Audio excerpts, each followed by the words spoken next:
Journey Weiner. On the screen, you will see foods that most Americans eat every day. These foods exist not only in America, but in other countries as well. The difference is the foods produced for America are produced with no concern for the health of Americans. There are 11 ingredients commonly used in U.S. foods that are banned in Europe. These ingredients are known to be harmful to the human body. Big U.S. corporations ignore the fact that they are harming their customers in favor of profit and lower production costs. I have been interested in the difference in food regulations between the U.S. and Europe ever since I found out that there are certain ingredients banned in Europe. By doing my own research through many articles and organizations, I have become very knowledgeable on this problem and some solutions. We are all humans. There is no reason we should be forced to eat toxic chemicals in our country while other countries have regulations in place to keep their people healthy.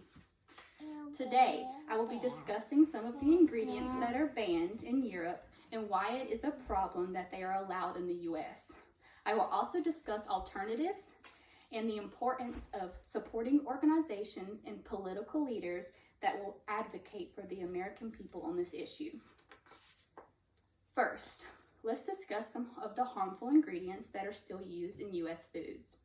These ingredients have been banned in some European countries and other countries as well. According to Ronnie Robin at New York Times, potassium bromide and azodicarbonamide, ADA, are known carcinogens. ADA has been proven to cause cancer in lab animals. It is a dough conditioner that is used in buns served in most U.S. chain restaurants. Potassium bromate is often added to flour used in bread, rolls, cookie dough, and pizza dough.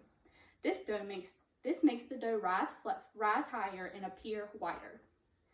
The Center of Science for Public Interest, a nonprofit organization that advocates for better food policies, petitioned to ban potassium bromide over 20 years ago, but it was denied by the FDA.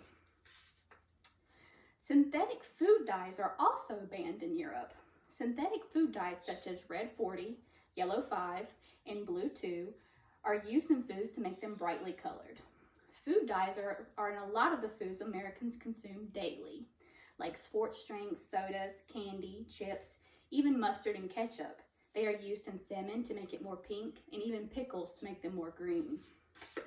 According to Ocean Robbins at Food Revelation Network, synthetic dyes were not used in the U.S. until the 19th century.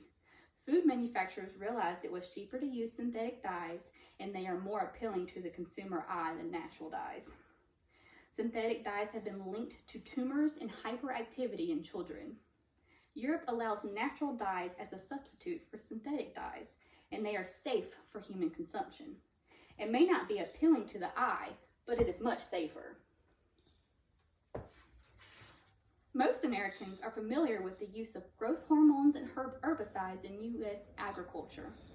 According to the advisory board, the drug ractomine that is used in the U.S. to fatten livestock before slaughter is banned in Europe because of its connection to cancer in humans. It also causes health issues for the animals it is administered to. In 2016, the U.S. approved of 372 herbicides to be used on our produce.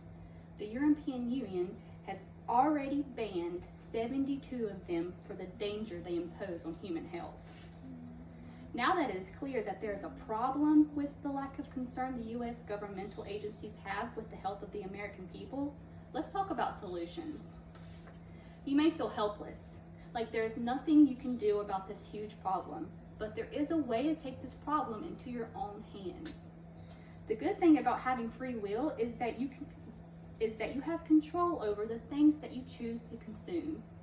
While we have no control over what the big corporations put in their products, we can choose to not eat them. Get familiar with the ingredients banned and read the labels of products carefully. Companies are more likely to listen to our concerns if consumers stop buying their products. Try to eat as many organic whole foods as possible.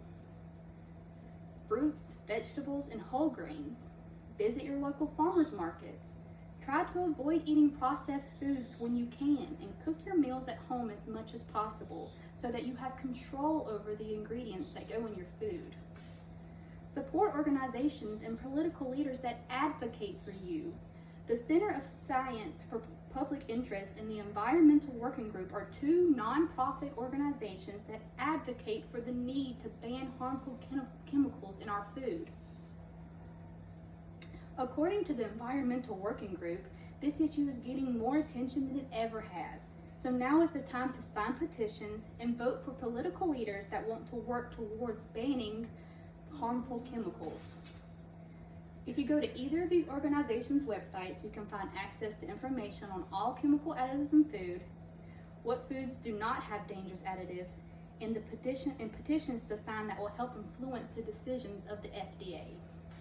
In summary, this issue is about our rights as citizens of the U.S. to not be literally poisoned by the food that we go out and buy at our local grocery stores. If other countries are progressing to better and safer food choices, then we should too.